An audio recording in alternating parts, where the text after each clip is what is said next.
13월의 세금 폭탄 연말 정산, 문제는 부자 감세 때문입니다. 13월의 보너스라고 불리던 연말 정산이 13월의 세금 폭탄이 되어 직장인들의 유리 지갑을 융단 폭격하고 있습니다. 최경환 경제부총리는 오늘 오전 긴급 기자회견을 열고 간이 세액표 개정과 분할 납부 등의 보완 대책을 내놓았습니다.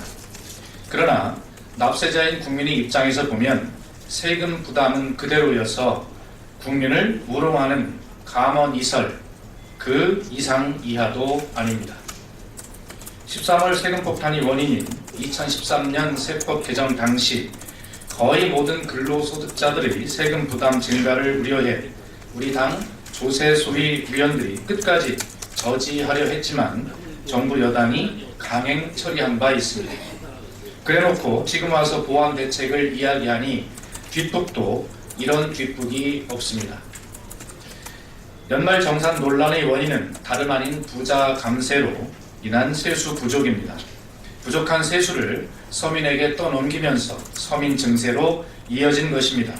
더욱이 새해 들어 담배세를 비롯한 공공요금이 줄줄이 오를 조짐을 보이고 있어 서민의 삶은 더욱 팍팍해져만 가고 있습니다.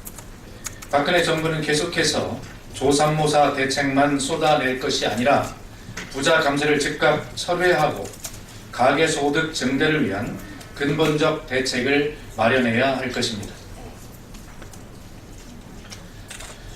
본물 터진 4대강 비리 국정조사로 밝혀내야 합니다. 감사원이 어제 한국수자원공사가 4대강 사업 추진을 반대했음에도 불구하고 이명박 정권이 사흘 만에 강행했다는 조사 결과를 발표했습니다. 2009년 당시 한국수자원공사가 4대강 사업을 자체 사업으로 추진하기 곤란하다는 의견을 냈지만 정부가 이를 무시하고 3일 만에 졸속으로 4대강 사업 투자비를 수자원공사에 떠넘겼다는 것입니다. 그로 인해 수자원공사는 8조 원의 빚을 떠안아 부실 기업이 되었고 그 빚은 결국 국민들의 부담으로 남게 되었습니다. 이 모든 것이 이명박 정부의 강요와 졸속 행정에서 비롯되었다는 사실에 기가 찰 뿐입니다.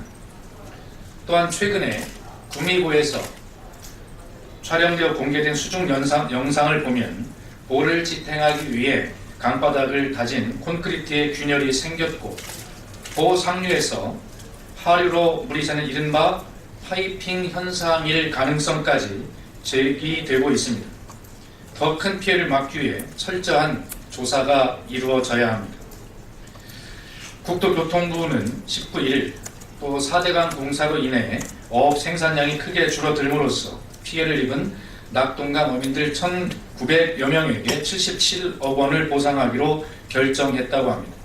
정부가 4대강 사업으로 발생한 어업 피해를 처음으로 인정했다는 점에서 의미가 있지만 이것은 단지 시작일 뿐이라는 점에 우려하지 않을 수 없습니다. 박근혜 정부와 새누리당은 본물처럼 터져나오는 4대강 문제에 대해 더 이상 침묵하지 말고 국민이 요구하는 국정조사에 적극 응해야 할 것입니다.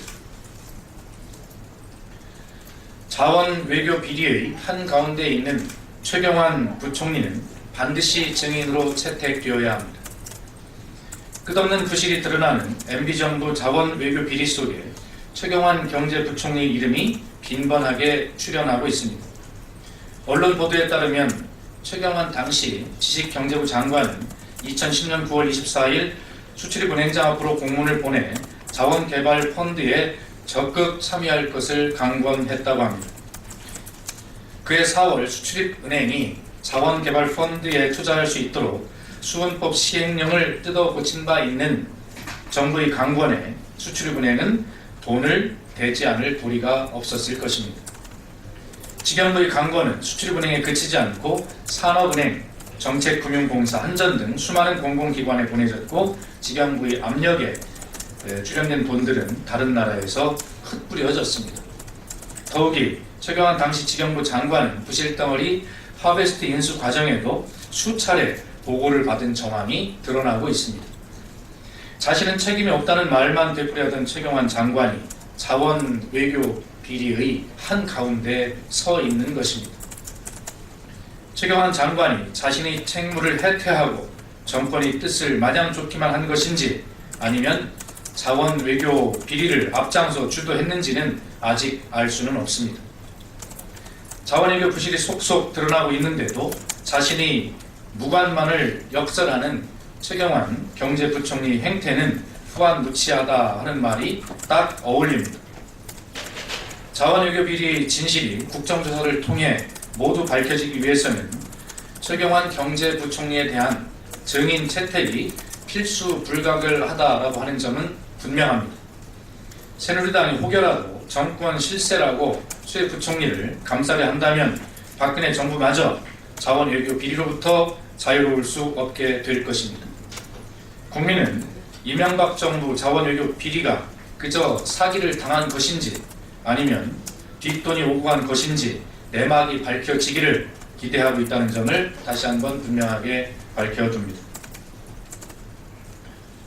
아베 총리는 위선적인 평화 외교보다 자국의 과거사에 대한 반성을 먼저 해야 합니다.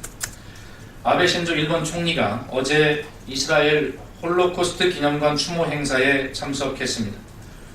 아베 총리는 나치에 희생된 600만 명 유대인을 추모하면서 일본군 위안부 강제 동원, 난징 대학살 등 자국의 과거사에 대해서는 단 한마디도 언급이 없었다고 합니다.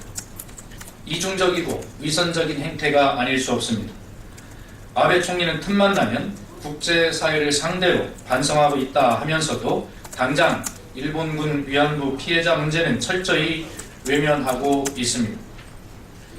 반성과 성찰 없는 홀로코스트 추모와 평화 결의는 공허한 외침일 뿐이며 국제사회에 그 어떤 울림도 줄 수 없다라고 하는 사실을 분명하게 명심하기 바랍니다.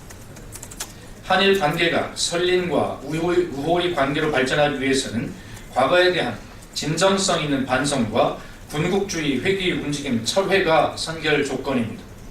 아베 총리는 하루빨리 위안부 할머니들에게 책임을 인정하고 과거사 청산에 대한 구체적인 해법을 내놓아야 합니다.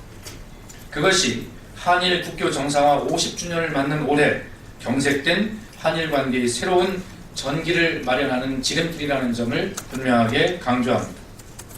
이상입니다.